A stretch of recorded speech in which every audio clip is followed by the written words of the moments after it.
The aunt of one of the kids who fell into a hole in Nyanga says the family is still reeling in shock. The 13-year-old niece was playing yesterday with her friends when a sandbank fell on them. The fourth body was retrieved at about 2 a.m. this morning at the Borchers Quarry Road intersection. Sibhlungu kakhulu kuba lokho sicingele lena into yenzekileyo ngoba abantwana bebeyodlala so yoba ke ngokufika into yobana kuthiwe akasekho isiphethe kakubi kakhulu. Ebengengumntana uhluphayo kodwa ke bengumntana othandayo udlala besithanda wesimna beclose kakhulu kum besithanda udlala sobabini xa ndifikileyo uthimakazi ke so besiclose kakhulu noEva kodwa bengengumntana uhluphayo bengumntana nje ofanayo nabanye abantwana odlalayo nabanye abantwana ngexesha lodlala kodwa bengengumntana uhluphayo. Now, for more on the story, we cross live to our reporter, Nasiphi Same, who is following the story for us. A very good afternoon to you, Nasiphi. Must be a very traumatized community that you are at this afternoon. Tell us more about exactly how the community is feeling and what has been discovered thus far. Well, Tammy, you summed it up perfectly by saying that the families are traumatized, including the community at large. Not too long ago, we spoke to a resident who is saying that not only are they trying to comfort the family to come to terms with the tragic incident that occurred yesterday where 4 boys between the ages of 13 and 11 lost their lives while playing in the sand just below the N2. Basically, they succumbed to their injuries after the sand fell on top of them. And the community is saying that they're also reeling because their children play on this particular spot because there aren't enough recreational activities for them to play at. As you can see, the mayor has arrived to the scene and currently engaging with the residents, and we'd also like to talk to him about the assistance that his office is going to play in regards to this specific matter, as the families have said on numerous occasions that they aren't able to afford nor can they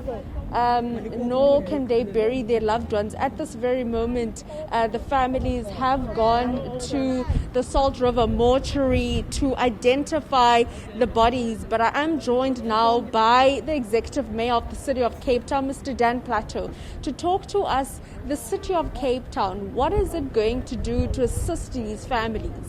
No, definitely, as you can see, some of the family members are with me. The other family members is at the mortuary to identify the bodies. I will be today and tomorrow visit all of the families involved and to see what is it the City of Cape Town can do to assist them. But there will definitely one or another form of assistance. One of the main forms of assistance might be to assist with the burials of the youngsters. There's a 5th boy that raised the alarm about the incident here. Is there any assistance that is going to be provided to him? Well, his name is part of the names I took down right now to visit as well, to get some idea from him also what happened, although I believe the police, that is the main investigative entity with regard to this incident, might have done it already. But for us to get the full spectrum of events, what unfolded, what happened, and definitely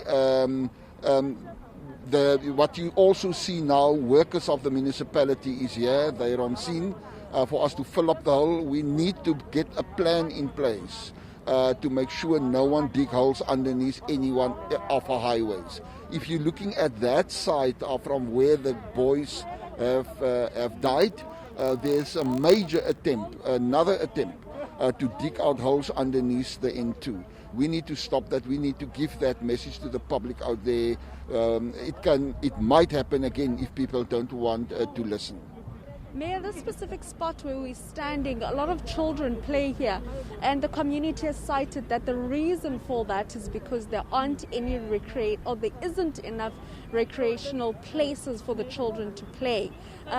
What do you have to say regarding that? Look, we do have many sporting fields in Nyanga, in Gugulethu.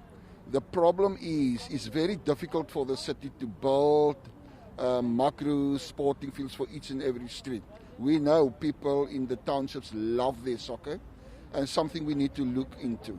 Not far from here is an established soccer stadium.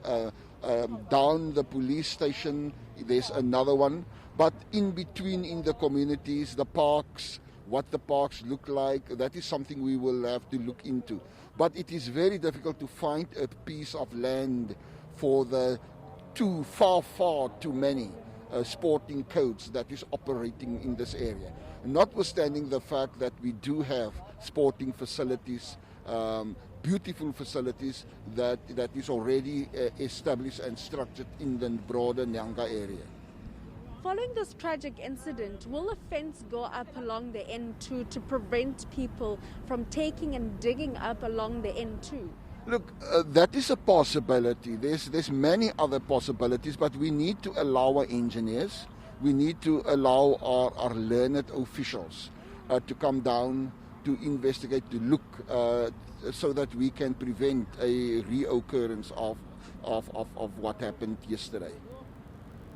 Thank you so much. That is the Mayor of the City of Cape Town giving us an update regarding the tragic incident that occurred yesterday. And just to bring the viewers up to speed, yesterday after about 2 o'clock, 5 children that were playing over here where you can see the municipal workers trying to close that hole.